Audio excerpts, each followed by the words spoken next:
नमस्कार, मैं हूं आपके साथ गौरव राजेंद्र। बुलेटिन की शुरुआत करते हैं। उत्तराखंड में त्रिस्तरीय पंचायत चुनाव के लिए काउंटिंग चल रही है। आज 34,151 प्रत्याशियों की किस्मत का फैसला होने जा रहा है। कुल 10,915 पदों पर हुए चुनावों में वोटों की गिनती के लिए 15,024 कर्मियों को जिम्मेदारी सौंपी गई है, जबकि सुरक्षा व्यवस्था के लिए 8,926 सुरक्षाकर्मी तैनात हैं। सुबह 8 बजे से 89 विकासखंडों में मतगणना शुरू हुई। काउंटिंग के लिए सुरक्षा के कड़े इंतजाम किए गए हैं, जिसमें 15,024 कार्मिकों के साथ 8,926 सुरक्षा जवान तैनात हैं। चुनाव परिणाम जारी होते ही आयोग की वेबसाइट पर पूरी जानकारी उपलब्ध कराई जाएगी। बता दें कि हरिद्वार जिले को छोड़कर बाकी प्रदेश के 12 जिलों के 89 विकासखंडों में 2 चरणों में मतदान की प्रक्रिया संपन्न हुई थी। त्रिस्तरीय पंचायत चुनाव के लिए 24 और 28 जुलाई को मतदान कराया गया था और 69.16% मतदाताओं ने मतदान किया। दूसरे में 64.43 और तीसरे में 74.43 जो है मतदान किया गया है।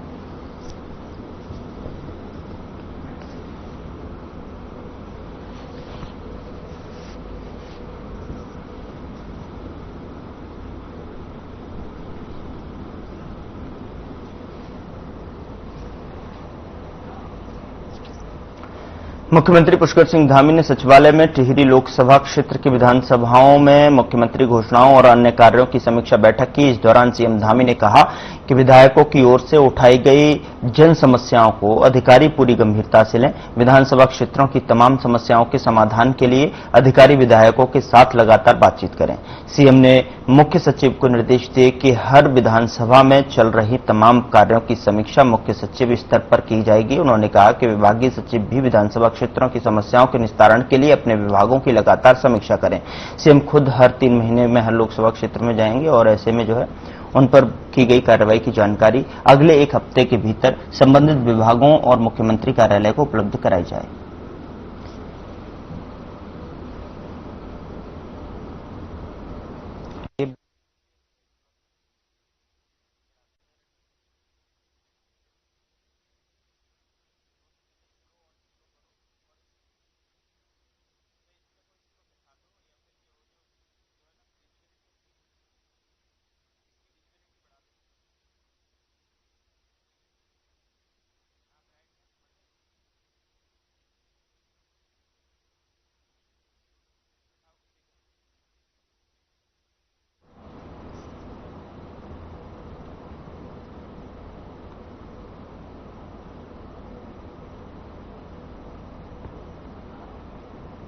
उधर भारत सरकार ने विशेष पूंजीगत सहायता के तौर पर उत्तराखंड के 615 करोड़ की धनराशि स्वीकृत की है और जिसकी पहली किस्त जो है 380.201 करोड़ की धनराशि भी राज्य को जारी की गई। मुख्यमंत्री पुष्कर सिंह धामी ने विशेष केंद्रीय सहायता मंजूर किए जाने पर खुशी जाहिर की है। प्रधानमंत्री नरेंद्र मोदी का आभार जताया, जिसके बाद मुख्यमंत्री धामी ने कहा कि इस दशक को उत्तराखंड विकास का दशक बनाने के लिए प्रधानमंत्री संकल्पना को पूरा करने के लिए राज्य सरकार पूरी तत्परता से साथ प्रतिबद्धता के साथ जुटी हुई है।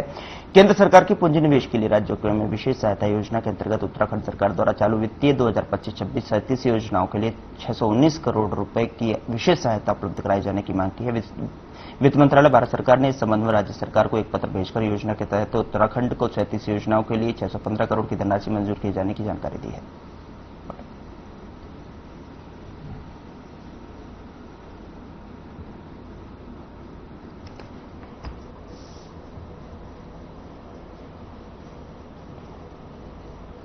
उत्तराखंड में मानसून सीजन के दौरान आपदा प्रबंधन के लिए सरकार ने प्रदेश के सभी जनपदों को 365 करोड़ की धनराशि जारी की है। और साथ ही आपको बता दें कि जिस पर और जानकारी देते हुए आपदा प्रबंधन सचिव विनोद कुमार सुमन ने बताया कि अभी तक कहीं पर कोई मेजर घटना सामने नहीं आई है, लेकिन मानसून सीजन के लिए दौरान जो है भूस्खलन और भारी बारिश के चलते तमाम तरह की दिक्कतें जरूर देखने को मिलती हैं।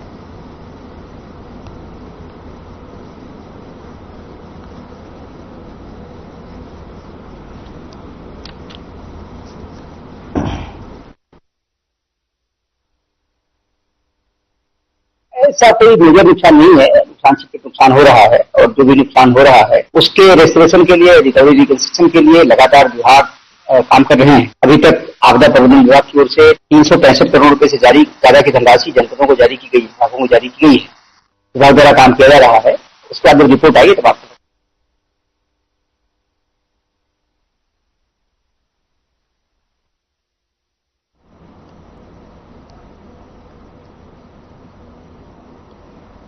उधर देहरादून नगर निगम शहर को स्वच्छ, सुंदर और व्यवस्थित बनाने की दिशा में लगातार कार्य कर रहा है। इसी कड़ी में नगर निगम ने कूड़ा उठाने की व्यवस्था को और अधिक सुदृढ़ किया है। वहीं नगर निगम के मुख्य चिकित्सा अधिकारी डॉक्टर अविनाश खन्ना ने बताया कि नगर निगम में कूड़ा उठाने के लिए एक कंट्रोल रूम बनाया जा रहा है, जिसमें आम जनता की शिकायत दर्ज होगी। बता दें कि पहले घरों में कूड़ा उठाने की जिम्मेदारी एजेंसी के पास थी, लेकिन लगातार आ रही शिकायतों को देखते हुए अब यह जिम्मेदारी सीधे निगम ने अपने हाथों में ले ली है। वहीं नगर निगम द्वारा तैनात पर्यावरण मित्रों के समय पर वेतन और आवश्यक उपकरण उपलब्ध कराए जा रहे हैं, जिससे सेवा की गुणवत्ता में सुधार आया है। डॉक्टर खन्ना ने इस पर मानसून में जलभराव की स्थिति पहले की तुलना में काफी कम रही है और इसका श्रेय नगर निगम की समयबद्ध कार्य योजनाओं को जाता है।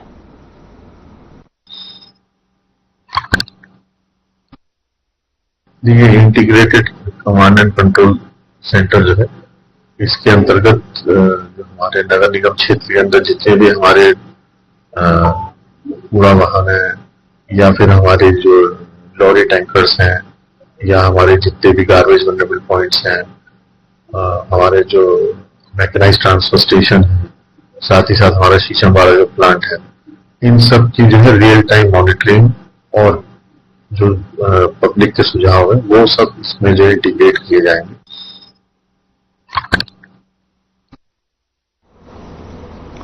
रुद्रप्रयाग में बीकेटीसी अध्यक्ष हेमंत द्विवेदी ने सोनप्रयाग के निकट केदारनाथ मार्ग पर हुई भूस्खलन क्षेत्र का मौके पर पहुंचकर स्थलीय निरीक्षण किया और जिला प्रशासन को शीघ्र केदारनाथ यात्रा मार्ग को खुलवाने के निर्देश दिए हैं। साथ ही एसडीआरएफ और एनडीआरएफ की टीमों को तीर्थयात्रियों की सहायता करने के निर्देश दिए हैं। बीकेटीसी अध्यक्ष ने भूस्खलन के प्रभावित हुए सड़क मार्ग के निरीक्षण के अलावा तीर्थयात्रियों से बातचीत की और उनका हालचाल जाना। तीर्थयात्रियों से मौसम के पूर्वानुमान को लेकर यात्रा करने की अपील की। बीकेटीसी अध्यक्ष ने कहा है कि यशस्वी मुख्यमंत्री पुष्कर सिंह धामी के दिशा निर्देश में चारधाम यात्रा सकुशल चल रही है, तभी सभी तीर्थयात्रियों को सुखद और सुरक्षित यात्रा मुहैया कराई जा रही है।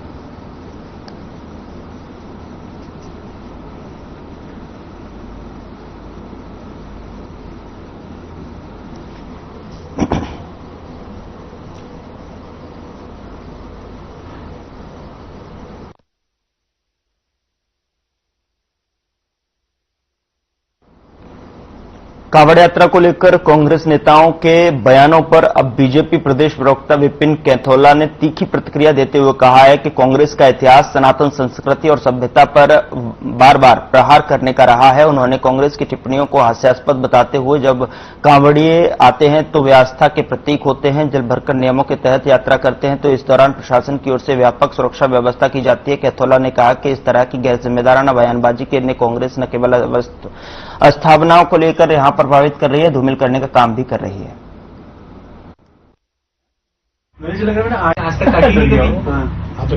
देखिए, कांवड़ में आपने देखा होगा कि जिन लोगों ने भी गलत काम किए हैं, जिन लोगों ने भी गलत काम करने का प्रयास किया है, पुलिस ने उन पर कार्रवाई की है, जो देखा भी गया है। और जो अन्य जिस प्रकार से डाक कांवड़ होती है और कांवड़ होती है, तो सामान्य कांवड़ यात्रा के बाद डाक कांवड़ यात्रा प्रारंभ की जाती है। उसमें तमाम जो लोग हैं वो डाक कांवड़ लेके आते हैं। सभी प्रकार की कांवड़ इस प्रकार से नियम कायदे कानून में रहे, इस पर प्रशासन समय समय पर ध्यान देता है और प्रशासन इस पर कार्रवाइयां भी करता है। मैंने भी देखा है कि जहां पर इस प्रकार की चीजें इस बार हुई हैं या पहले भी हुई, तो पुलिस ने और प्रशासन ने कार्रवाई।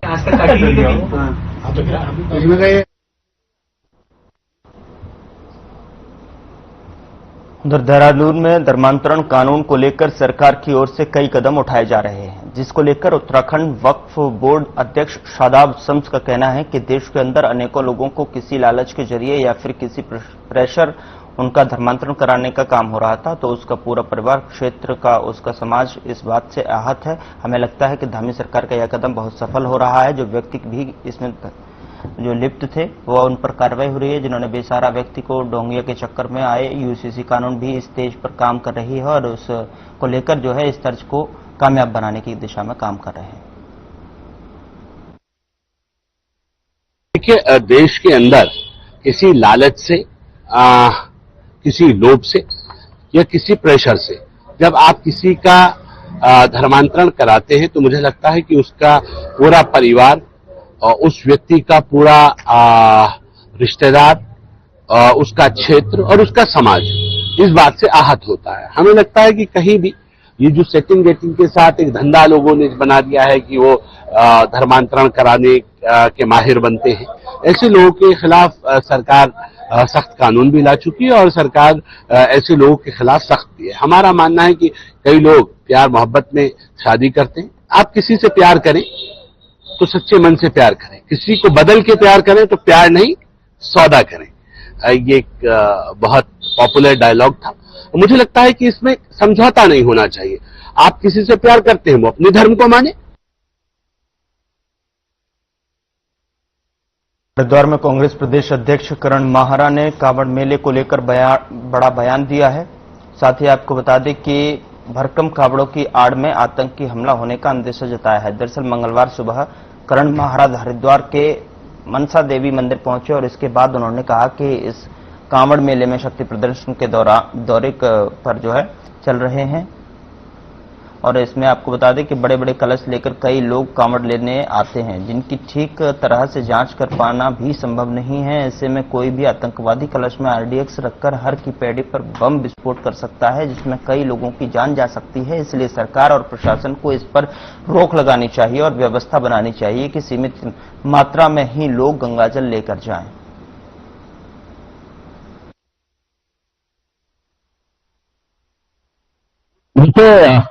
पहले जब रावण जाता था एक धनुष आकार का एक वो होता था, उसको जमीन में नहीं रखते थे। 8 लीटर 6 लीटर 7 लीटर तक उसका पानी लोग लेके जाते थे और बड़े व्यवस्थित ढंग से चलते थे। गाँव में घुंघरू होते थे, लक्ष्य में घुंघरू होता था और वो भक्ति से आते थे, भोले बाबा की जय करके आते थे। आज अजीब सा हो गया, पहलवानी हो रही 50 किलो 100 किलो स्टील के झाड़ के हो लगे हुए, शायद उसको कोई पुलिसकर्मी कर नहीं सकता, उसके अंदर पानी है कि क्या पता नहीं। कई लोग अभी देखा आपने पकड़े भी गए हैं किसी वजह से। और मैं बना कल को आतंकवादी अगर उसमें आरडीएक्स रख दे हर की पैड़ी हजारों लोग मर जाएंगे।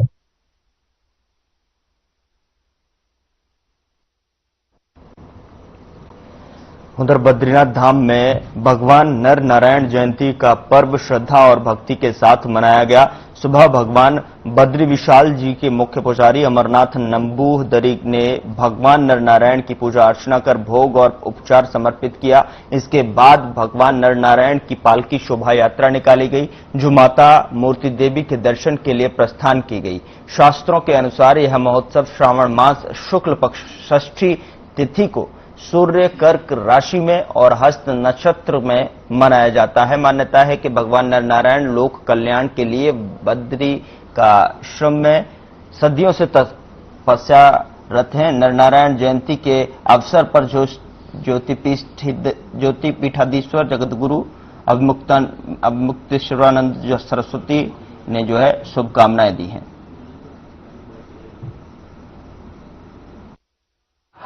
भगवान नर नारायण की जयंती। भगवान श्री विष्णु के 24 अवतार हैं, उनमें से एक अवतार नर नारायण। ये जो नर नारायण भगवान हैं, इनकी विशेषता क्या है? इनकी विशेषता ये है कि ये नर नारायण भगवान हमारे सुख के लिए तपस्या कर रहे हैं। आज भी हिमालय में नर नारायण भगवान बैठ करके तपस्या कर रहे हैं। किसके लिए? कि हम सुखी हों। तो हम में से जितने को सुख प्राप्त है, ये उनकी तपस्या का परिणाम। वो मूर्ति माता के गर्भ से आविर्भूत होकर के धर्म और मूर्ति, धर्म को दक्ष कन्याएं व्याही गई थी, उनमें से एक का नाम था मूर्ति। उन्हीं से भगवान नर नारायण आविर्भूत हुए थे और तपस्या को ही उन्होंने अपना जीवन बनाया कि हम लोक कल्याण के लिए तपस्या करेंगे। तो आज भी वो तपस्या में रत हैं।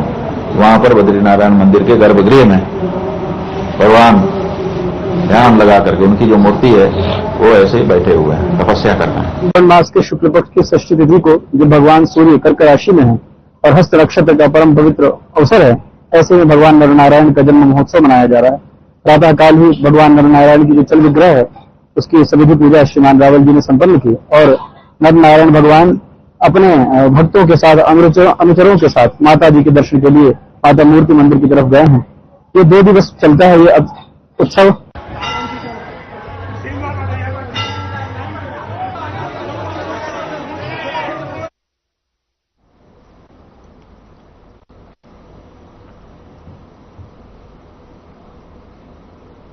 उत्तराखंड के जसपुर में हरियाली तीज अवसर पर समदर्शी संस्था की 25वीं वर्षगांठ मनाई गई। बता दें कि यह कार्यक्रम सुभाष चौक पर स्थित हॉल आयोजित किया गया और इस दौरान जो है संस्था के पदाधिकारियों और अन्य समाज से जो कार्यकर्ताओं ने जो है संयुक्त रूप से मिलकर केक काटते हुए एक दूसरे को मिठाई खिलाकर बधाई दी। कार्यक्रम की अध्यक्षता संस्था के अध्यक्ष आरपी सिंह ने की और कार्यक्रम का संचालन प्रेम सिंह सहोता ने किया।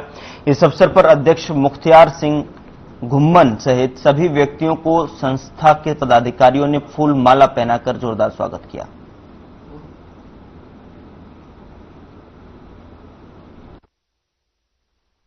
समदर्शी संस्था की स्थापना 1999 में हुई थी, 26 जुलाई 1999। इसके हमारे फाउंडर थे संजय राजपूत जी, राजकुमार राजगी, नवरत्न बिश्नोई जी जो पहले अध्यक्ष थे। उसके बाद ये संस्था निरंतर चलती आ रही है। इस संस्था ने कारगिल युद्ध में 1,51,000 रुपए प्रधानमंत्री राष्ट्रीय राहत कोष को दिए और भी अनेक कार्यक्रम हम करते आ रहे हैं। संस्था लगातार समाज के लिए कार्य कर रही है, जिसमें 2 अक्टूबर को हम कंबल वितरण करते हैं। 26 जनवरी के आसपास जो रविवार प्रथम होता है उसको हम गरीब कन्याओं की शादी करते हैं जन सहयोग से।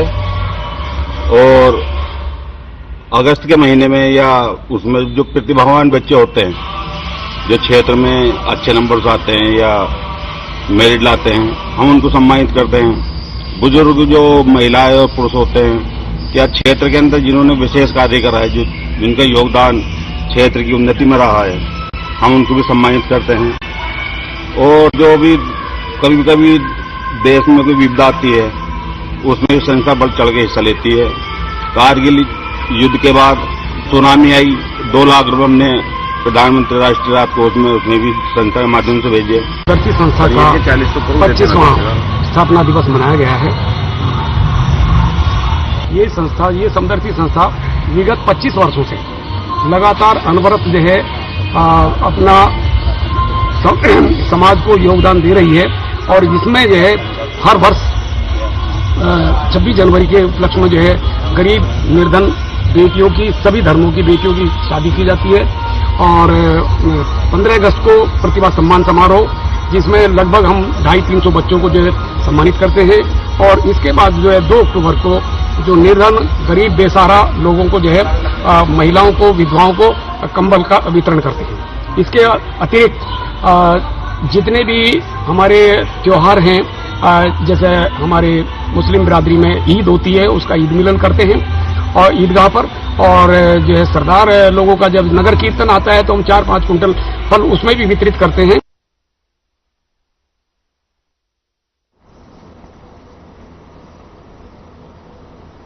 देहरादून में नई शिक्षा नीति के अंतर्गत विद्यार्थियों को शिक्षा के नए नए आयाम सीखने को मिल रहे हैं, साथ ही तमाम तरह की स्किल भी सिखाए जा रहे हैं। इसी विषय पर बात करते हुए उत्तराखंड माध्यमिक शिक्षा के निदेशक मुकुल सत्ती ने कहा कि नई शिक्षा नीति के माध्यम से विद्यार्थी तमाम कौशल में आज आगे बढ़ रहे हैं। इसके अंतर्गत बाल बाटिकाओं का जो है निर्माण भी किया गया है।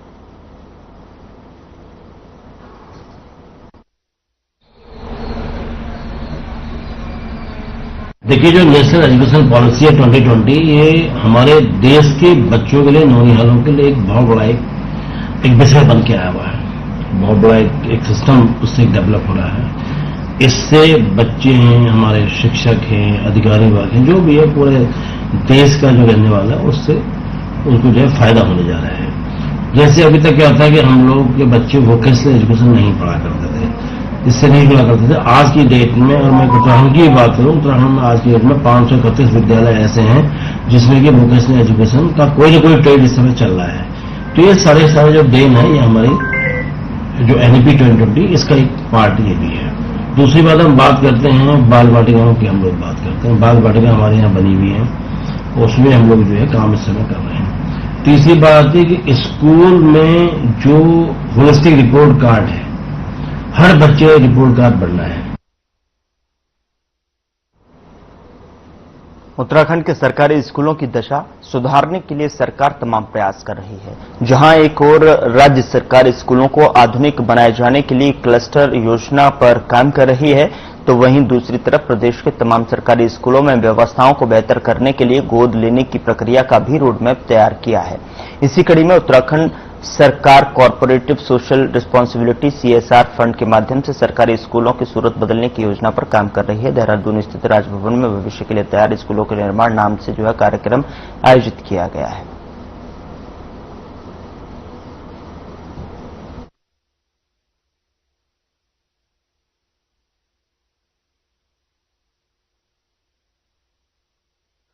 यूनिवर्सिटी श्रीदेव सुमन कैंपस में लगातार चल रही समस्याओं के चलते निवर्तमान छात्र संघ अध्यक्ष हिमांशु जाटव ने अपने साथियों के साथ मिलकर यह मुद्दा उठाया है कि जिसमें उन्होंने अपनी समस्याओं को लेकर यूनिवर्सिटी के कुलपति को एक ज्ञापन दिया है।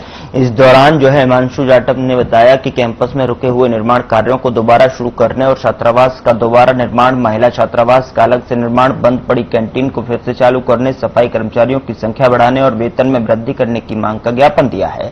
इसके अलावा खासतौर पर छात्र संघ ने इस साल दोबारा चुनाव करने की मांग की। वहीं कुलपति संघ को सकारात्मक कार्रवाई का भरोसा दिया। अगर सकारात्मक कार्रवाई नहीं हुई तो यूनिवर्सिटी प्रशासन के खिलाफ धरना प्रदर्शन और आंदोलन किया जाएगा।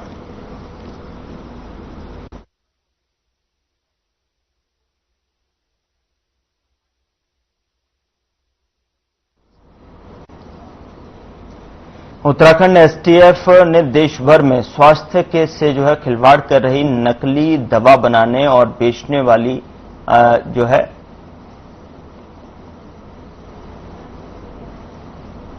गैंग का पर्दाफाश।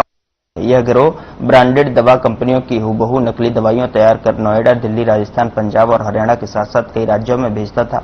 जांच के दौरान STF टीम ने नकली दवाइयों की आपूर्ति करने वाले मास्टरमाइंड के साथ और भी 5 आरोपियों को गिरफ्तार किया है, जिनके कब्जे में बड़ी मात्रा से नकली दवाइयां, लेवल्स, बारकोड्स, कंप्यूटर कोड और पैकिंग मशीन बरामद हुई है। बता दें कि पुलिस ने यह कार्रवाई महानिदेशक और वरिष्ठ अधिकारियों के निर्देश पर की है।